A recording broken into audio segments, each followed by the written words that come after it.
What's going on, math people? We are back, and this time we're hitting tangents and derivatives at a point. Now, this is gonna sound more so like a refresher because, spoiler alert, you've done it before. Let's jump straight into it. All right, so you've seen this f of x1 plus h minus f of x1 all over h. And whenever that was introduced as the average rate of change, right? All right, so let's take that exact same thing and we're going to go and toss the word limit in front of it. And we're going to say the limit as h goes to 0. And now you have just written out the definition of a derivative. Definition of a derivative. So, the derivative is nothing but the average rate of change when h goes to 0. And we also know that when h goes to 0, we have the tangent slope. All right, so whenever the problems come in, and they will come in, and they start saying things like find an equation of a tangent to the curve. It is nothing you haven't seen before. You should be like, oh, thank you, some cake. I've been wanting some cake. So, example, you're given an equation. The equation is y equals 2 minus 8x squared, and the point is -3, -74. All right, and it wants you to find the equation of the tangent line using the definition of a derivative. All right, so we're gonna go ahead and toss this stuff in here because we need that to find the tangent slope. First thing first, find that tangent slope. Finding the tangent slope, we're gonna go ahead and f of x1 plus h minus f of x1. Now let me see if you were paying attention to the other stuff. x1 is bam. F of x1 is bam. All right. -3 is x1. -74 is f of x1. So we're going to go ahead and plug this information in. We're going to toss that nice little word limit in front of that as h goes to 0 to gather our tangent slope. This will produce tangent slope. So let's see. We have 2 minus 8 times -3 plus h squared minus -74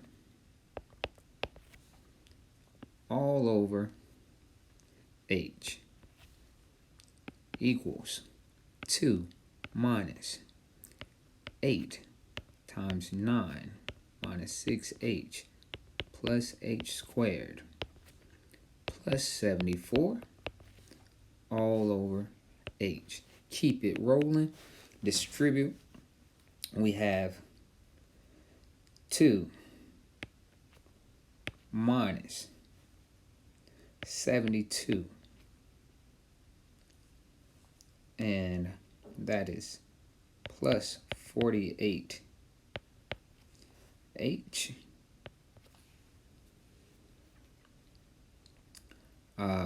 minus 8h squared,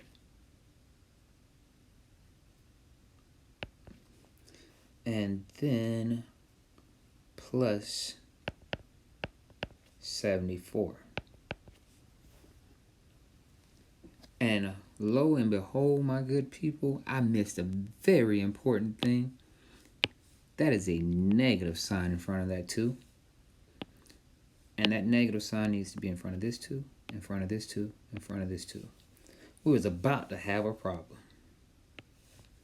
All over h equals negative 74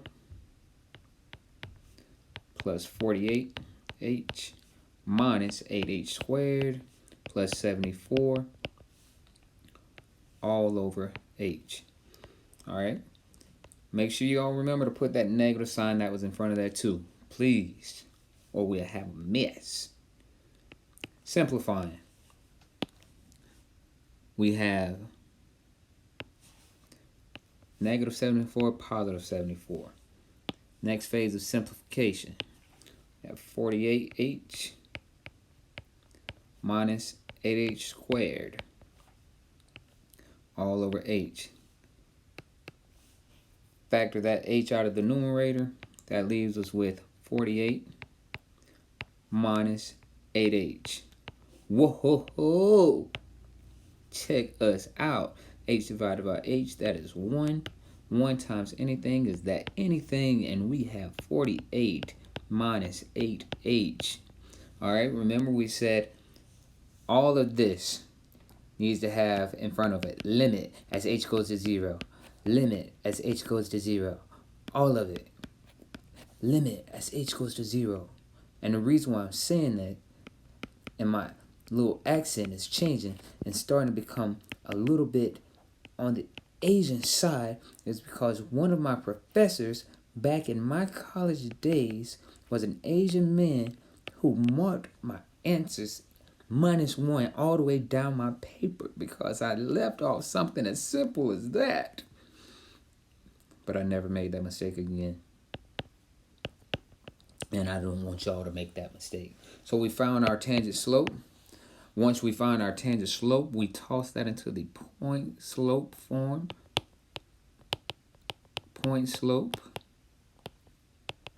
And just recall, that is y equal m times x minus x1 plus y1. All right, so the equation of our line, we're going to conclude with our final answer to that thing with your equation of your line, tangent at that point is y equals 48 times x minus x1 plus negative 74. Y equals 48 times x plus 3 minus 74. Keep it rolling. We have y equals 48x plus 3 times 48. Come on, somebody tell me. 1. Oh, no, I didn't mean for you to do it like that. 144 minus 74. So y equals 48x plus 70. There's the equation of your tangent line. All right. After we found the equation of the tangent line, it also pours out more information, and it just wants us to just go through here and let's see. You know, that's pretty much the whole section. Like getting that definition of derivative in, and tossing it into finding the equation of the tangent line. That's a wrap. Until